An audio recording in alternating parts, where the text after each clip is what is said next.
Hello everyone, welcome on in. It is Betting Weekly Game Bet Match. It's the number one tennis betting podcast brought to you in association with Bet Rivers, your hometown sports book. We're looking at the last 16 in Cincinnati. The tournament is moving on at a very fast pace. I'm Nigel Seeley. Before I introduce you to our senior ATP Tour handicapper, Sean Calvert, please hit that subscribe button. Please. I keep saying this all the time. None of you listening to me.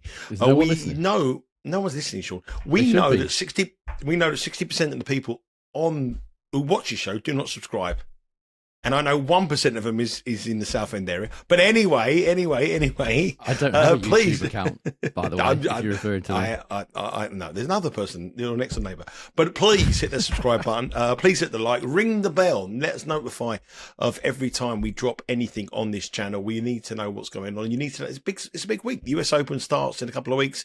The start of the Premier League. Everything's covered here on what is the fastest growing sports betting YouTube channel. Anyway, welcome on in, Sean Calvert. How you doing, mate? All right. Good night last night. Nice winners. Few winners. Good.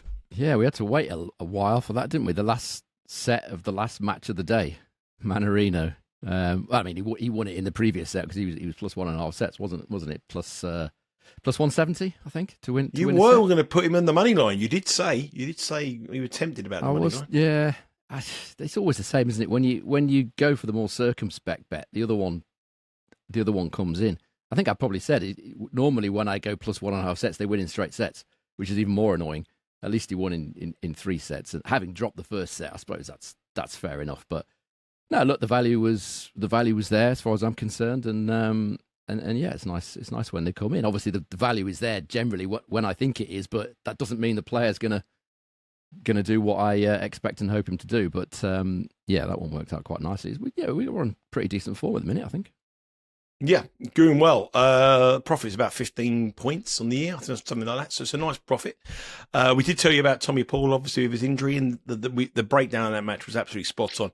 Before we go into tomorrow's matches, there are going to be some late matches today. I'm going to just throw you under the bus a little bit, Sean. Just going to throw you under the bus here. Okay. But I've got to mention it because I've got to mention it for my personal benefit as well.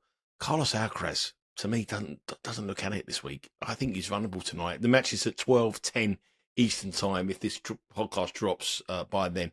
So I think it will be. But Medjedovic serving so well. I think this could be a potential banana skin for Carlos. I wouldn't be at all surprised if Medjedovic won a set. I mean, I wouldn't be absolutely stunned if he won the match. That's purely on the basis of what Alcaraz did here last year. But that was in the first round. He lost, I think, in his first match to Monfils.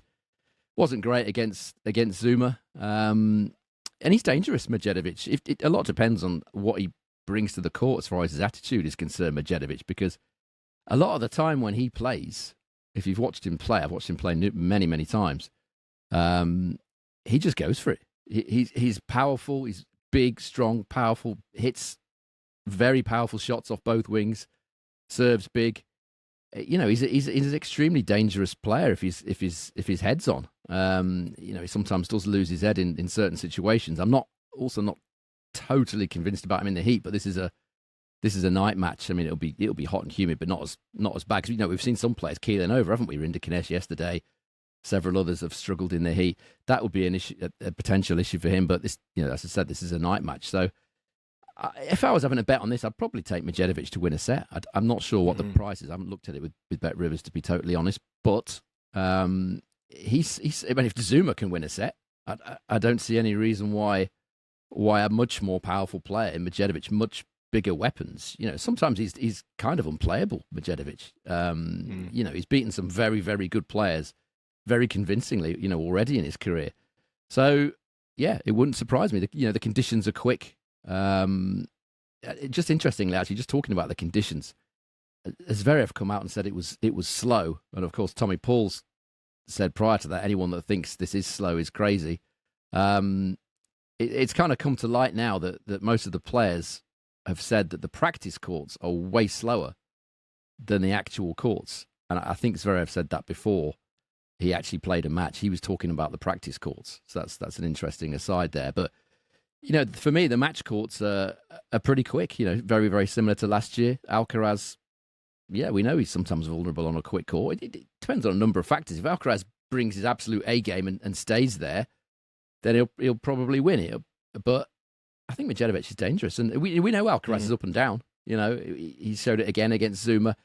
A lot of players have said that you've got to really keep your focus on this court because it's very, very difficult to play. So, yeah, I'd probably a little bit of pizza money on Medjedovic to win a set. Yeah, also we have obviously the US Open coming up as well, so we might be on the attention of some of the leading seeds, and obviously of the US Open, everything's going to be covered here on Betting Weekly Game Bet Match. I think this is the one tournament, you know, that we could get Sinner or Alcaraz beat. Just the timing of the schedule. Are there. It does look the tournament that I think, you know what, and we saw Sinner's performance last night. You know, Diallo gave him a real good match. He played some brilliant tennis in that tiebreak, but I just feel that we can get something beat. And our two outright picks, Lehechka and we have Holger Rune, were 100 to 1 at the start. Both in the tournament, 40 to 1, both lively contenders. I just got a feeling, you know, you can get them beat here. I hope you're right. I mean, history suggests that is the case. You know, as far as number one seeds are concerned, what was the trend on that? Yeah, the last, where are we? Sorry, 2 of the last 12 number one seeds have won this title. Yeah, and I said before, like, tons of huge price winners. You know, Chorich 300 to 1. You know, Tiafoe was 100 to 1 finalist last year. You know, it goes on and on. So it's a tricky little spell for the top seed, particularly Sinner and Alcaraz who are coming in here. This is their first hard court tournament. You know, you can expect them to be a little bit up and down, and there's a chance they could get beat. Yeah. There's loads of tennis action today. Head across to the BetRivers website, download the app as well. You'll be able to see all the matches for this evening across in Cincinnati. And if you do have a bet on one of those matches, you'll be able to watch the match on your live stream. So bet live and watch live with BetRivers. Okay, let's move on to tomorrow. Before we come into tomorrow, Sean, I think, you know, you touched on the conditions. You know, I think it is quick. I know some of the players are saying it's not quick. Some players, you never really can tell, but it does look quick. Weather still hot tomorrow, still good conditions, like very hot, humid conditions again, like we expect all week. I'm just going to check it live, actually, because this has a tendency of changing. When I looked earlier on, it suggested it was going to be a little bit cooler tomorrow. A bit of rain around. Yeah, that looks like it's the case. It looks like it's forecast to be one of those days where you're going to get some thunder showers. According to the weather forecast, there's a bit of rain.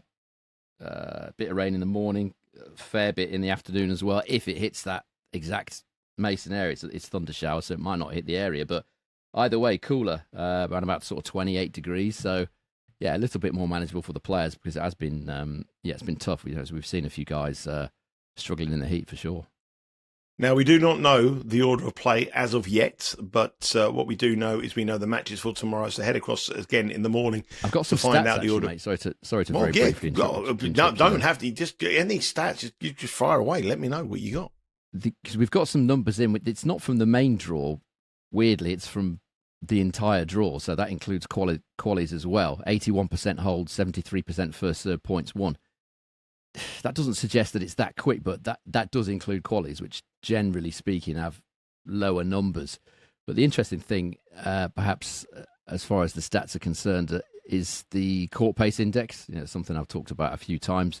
The only one I've got is for grandstand, and it's been clocked in between 41 and 42 and a half this year. That's grandstand court. All the courts are going to be different. They're going to be slightly different paces, but that is pretty consistent with what it was last year. I think it was about 42.5 last year. So as far as the conditions are concerned, I'd say it's pretty much the same as last year. Maybe a tiny fraction slower, maybe, but pretty much the same.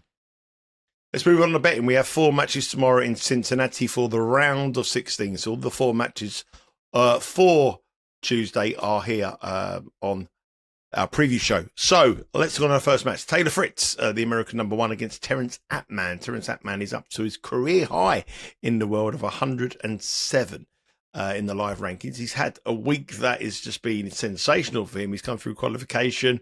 He come through 2 matches qualification, didn't drop a set. Beat Nishioka, beat Caboli. Last night beat Fonseca. A man on absolute fire at the moment. He's up against Taylor Fritz. Obviously, he got to the semi-finals of Toronto, played an awful lot of tennis. Bit of pressure on him, obviously, to do well at his home slam in a couple of weeks' time in New York. The last time they met was in 2024 in Shanghai on a quick court. Fritz won it, but not easily, 7-6, 7-6. But the line here is it's a line that just suggests that Taylor Fritz has just got to turn up the court and he's going to win. He's minus 1250. So if you want to bet in your number 1 player, if you're a stateside with BetRivers, you've got to risk $1,250 to win 100. Atmane is $7. Spread is a massive 4.5, and the total here is 21.5. Now, Taylor Fritz has got to be a massive fade at 12.50. Money line might not be the way to go, but then there's 38 different markets available on Bet Rivers. What are we looking at here? I mean, you can't bet. You shouldn't be betting these guys at this short in this sort of tournament. I mean, you could argue that at the US Open, if he was minus 12.50, yeah, maybe you'd stick him in a parlay or something. But this isn't the US Open. This is pre-US Open, and some of the efforts are a little bit questionable. He doesn't have a particularly great record here, Taylor Fritz. I mentioned before, he's never gone past the quarterfinals at this particular tournament, and I thought it was very interesting what he said after his last match. And I'll read the quote. He said, "Since we've been on the hard courts, I haven't really had the time I need to train and practice and get ready. For me, Washington was mandatory because of the 500 rule, and then obviously Toronto and Cincinnati. So he's saying they're all mandatory, so we had to play them. The 500s is a bit different. You have to play a certain amount of 500s. For him, it was mandatory because of the 500s that he's played. I'm looking forward to the week before the Open to really fine-tune." So he's basically saying, I could do without this. I really need to get my hard court game a little bit better. I want to try a few things. I want to do this, that, and the other. So he's not looking forward to playing the rest of this tournament. He's looking forward to the week off where he can work on a few things. So immediately that would set a few alarm bells ringing if I was betting him at minus 12.50. And his Cincy record, as I say, isn't that great either. What they've done, the pair of them so far, I mean, Fritz has only played, a couple of matches. His service points won and return points won total is 105. Pretty good. Atmane's is 108 in the 3 matches that he's played. And he's not played rubbish. He's played Fonseca, Caboli, Nishioka, who's decent. Maybe coming back from injury, but still, those are 3 very good players, and he's recorded a total of 108 in 3 matches, holding serve 88% of the time, and perhaps interestingly of all, winning 41% of return points. It's a good combination in Cincy. If you're holding serve an awful lot, and you're also winning quite a lot of return points, 41% is very, very good. As I said before, returning's not easy here. He's finding it, I wouldn't say easy, but he's doing very well on return of serve. And you can argue that he was potentially the better player when these two met in the quick conditions in Shanghai. The statistics would suggest that he was slightly the better player.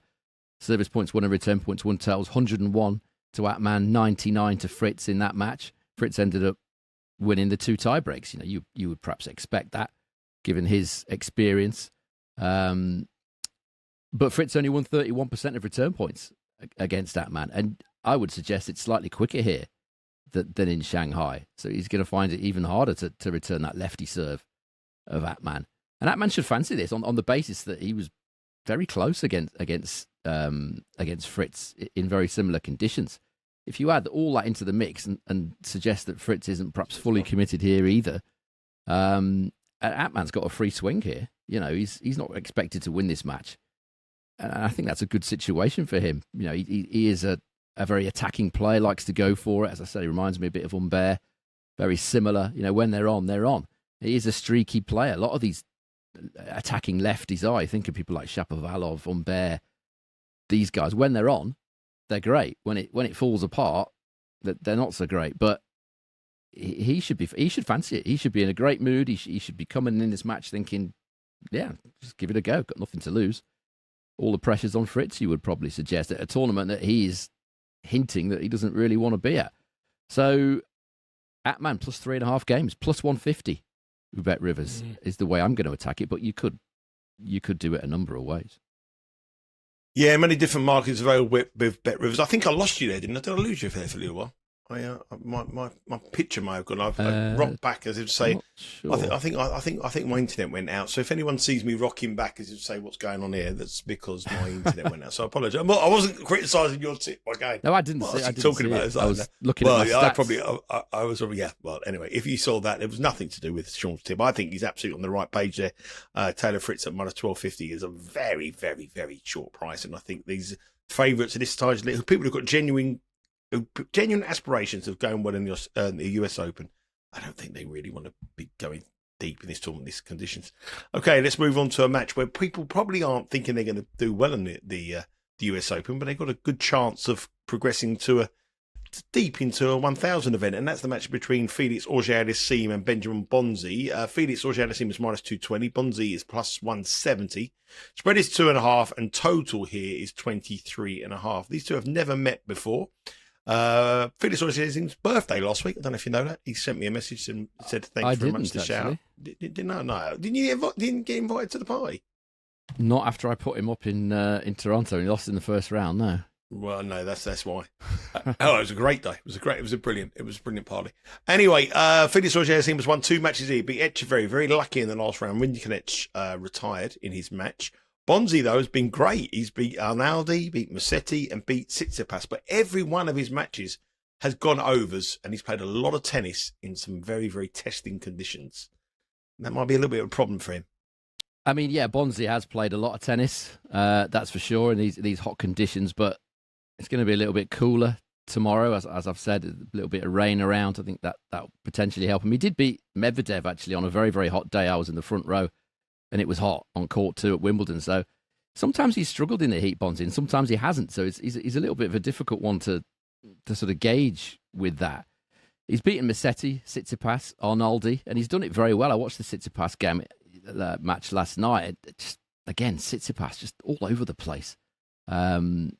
With the forehand as well as the backhand, but particularly that backhand. I'm not sure where he's going with his career at the minute, Tsitsipas, but that's another issue. So this Cincy so far, he's beaten those 3 top players, and he's come out with a service points won and return points won total of 101, 88% holds of serve, which is very, very good. Felix has actually got 116 total from his 1.5 matches and 95% holds, but he played a Rinderknech that fainted, and Echeverry who's out-muscled on these sort of quick conditions.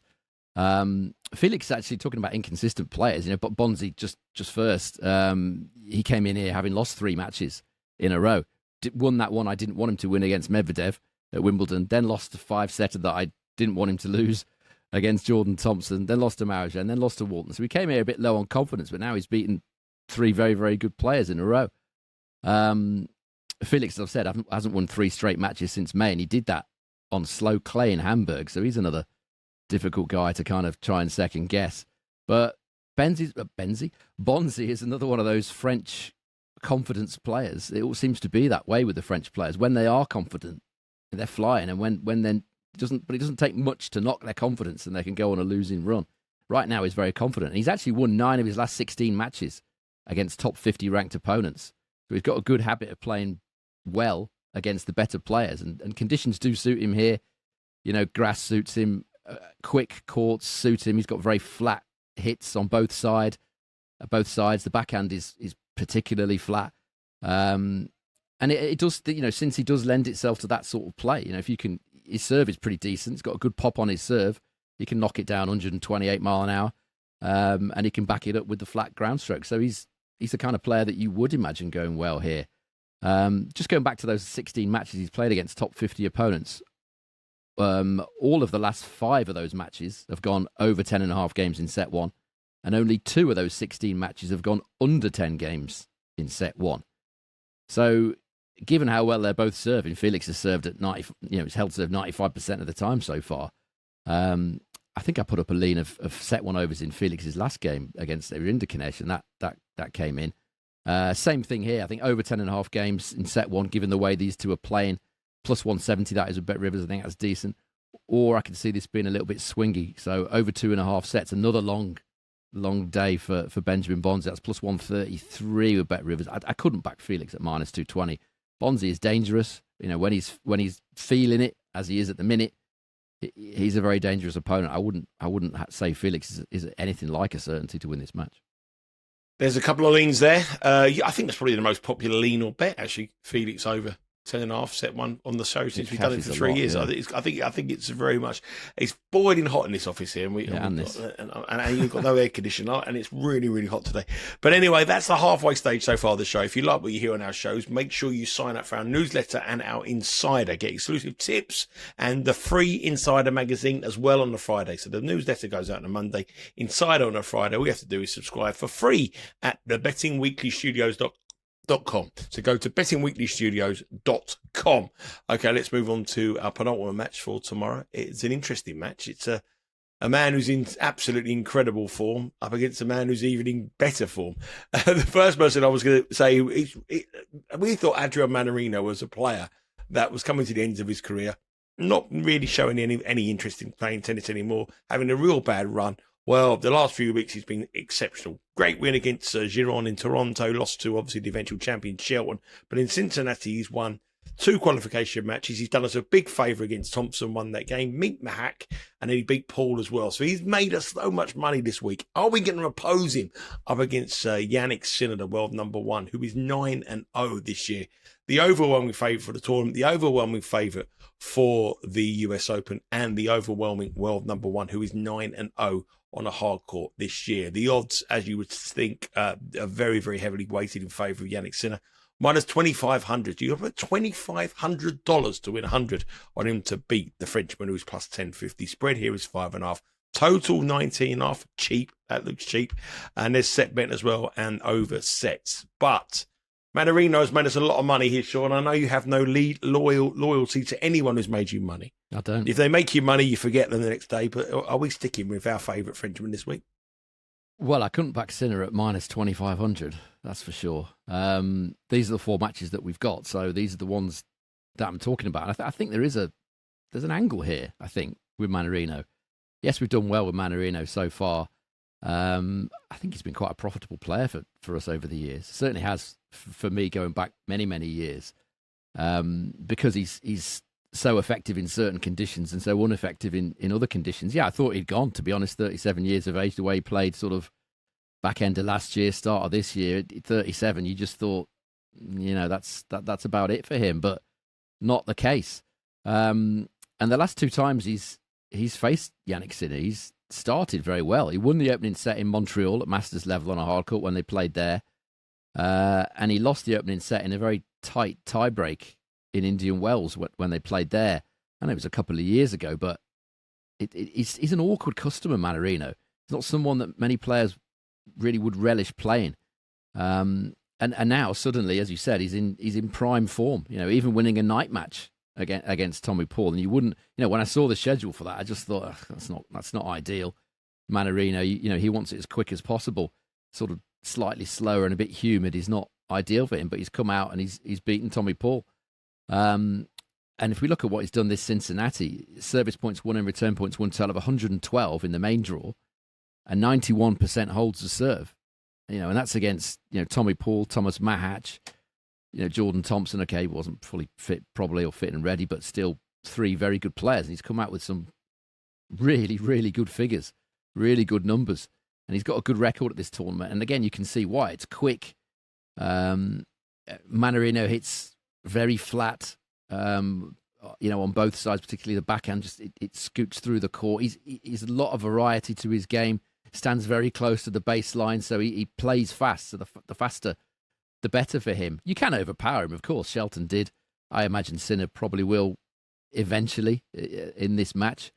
If we look at what Sinner's done so far, I mean, he's played Diallo and a very much outmatched Elahi Galan. His service points won and return points won totals 127.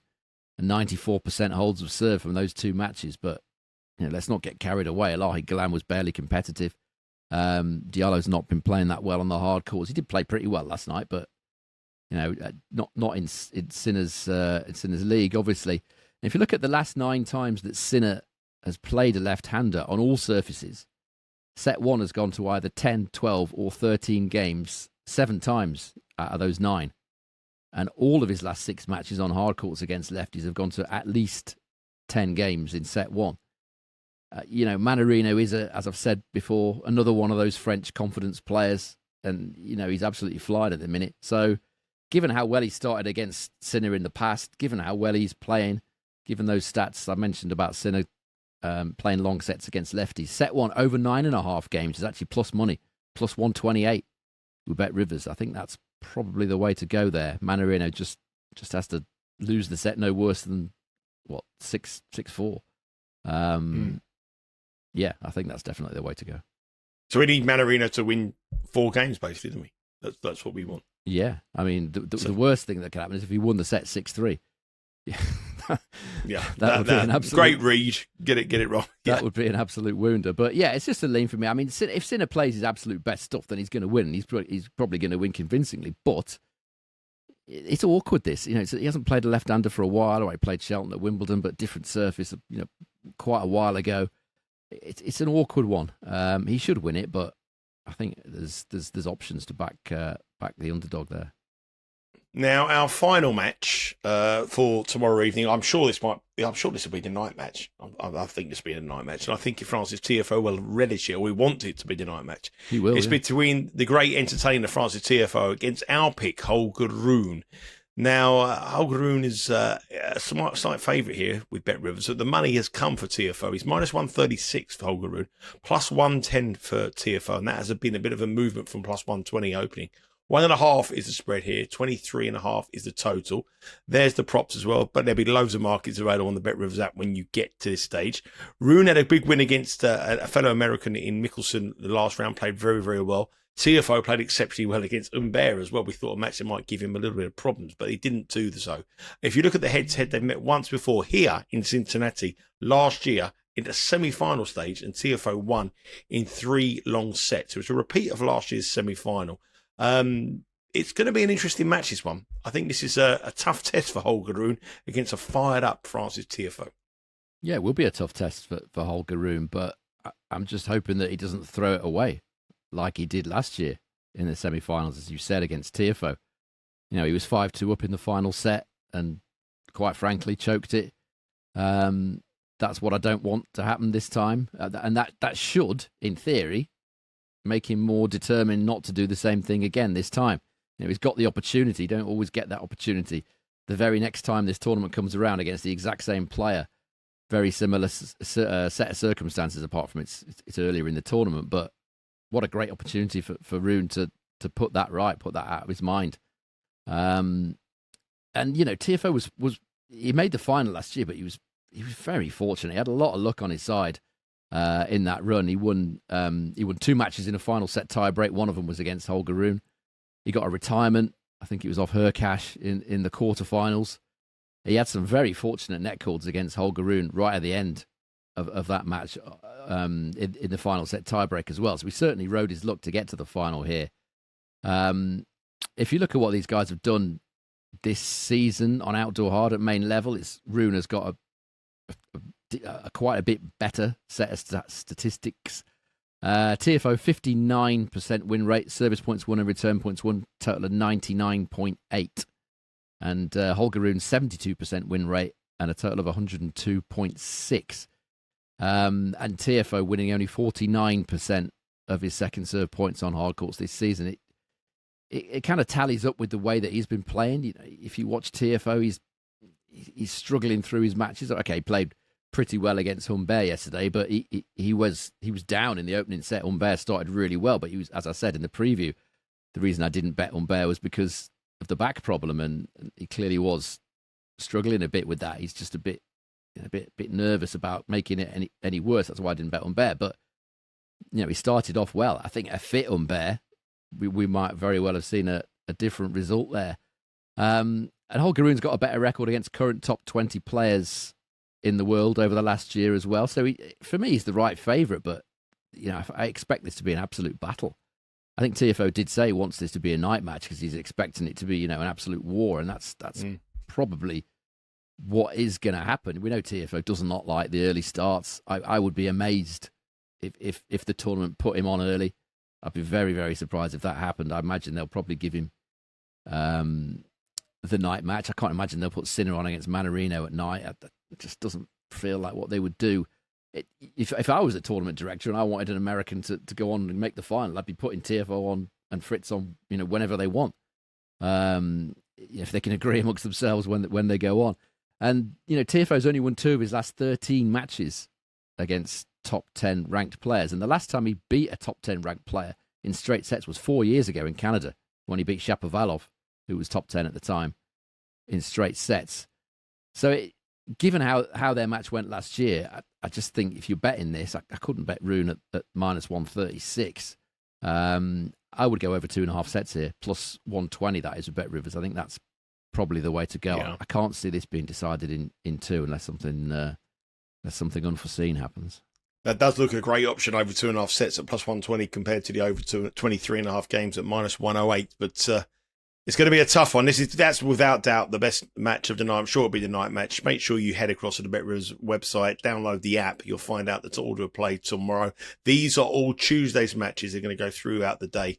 Lots of tennis action coming your way on Tuesday. A game bet match. These are Wednesday's match. I keep saying Tuesday. I keep thinking today's Monday. Do you know why I keep thinking today's Monday? No. Because I filmed the dojo this morning. So I've said it twice on this podcast, actually. Have you? I've referred to today. I haven't noticed. Wednesday's matches. We recorded the dojo this morning with Neil Channing, which is available now on the website. Yeah. I always record that on a Monday, and I forgot it's Tuesday. Anyways, these are Wednesday's matches. This is our profit Wednesday. is 15. Yeah, definitely was. Profit is 15.38. I said around 15. It's 15.38, and obviously you'll be able to get all those bets that Sean has touched there, the links as well on the BetRivers app. Sean, before I let you go, what is the official place? The ones we actually put down on that ranking. Yeah, the official play today is Terence Atmane plus 3.5 games to beat Taylor Fritz plus 150. That is with BetRivers. Yeah, a big week coming your way here on the Betting Weekly Studios. Myself and Sean will be back tomorrow as well, looking at the matches again in Cincinnati. But the build-up to the US Open continues, and also the build-up to the start of the Premier League and the soccer leagues across Europe really gets going this week. Thursday, Betting Weekly Premier League. Friday, Betting Weekly Extra Time. There is a show online now looking at all the futures for the Premier League and as well as the Europa League available on the YouTube channel. And on Saturday, the breaking news, we have a new show, Betting Weekly Live, which is a lot of you join us on our live show. It's a very big show that a lot of people come in, give their comments, let us know what they think on tennis, also on soccer as well. We've extended that now to a Saturday to take into the Premier League games that kick off at 10 o'clock Eastern time. So from 9 o'clock Eastern time, 2 o'clock here in the UK, we'll have Betting Weekly Live on a Saturday. And the first week will be myself, Jack Wright and Dan Robert breaking down the 3 p.m. in the UK kickoff times on the Premier League. So hopefully you can join us then. Hopefully you subscribe to the channel. I'm sorry about my internet lag a little bit there. And I will remember today is Tuesday rather than Monday. I keep thinking it's Monday, but it's actually Tuesday. I don't want the week to go, Sean. I enjoy coming on. I don't want the week to end. Well, it's going well for us, isn't it? So, don't want it to stop. Exactly. When you're doing a good thing, you don't want it to go. Hopefully, we continue our winning run with the bet tomorrow on Atmane. Good luck with your bets, but I got a sneaky feeling that Sinner and Alcaraz are fades this week. We might get a shock finalist. Hopefully, Holger, Rune. Hopefully, the Hetchka. We'll wait and see. We're back tomorrow. Take care.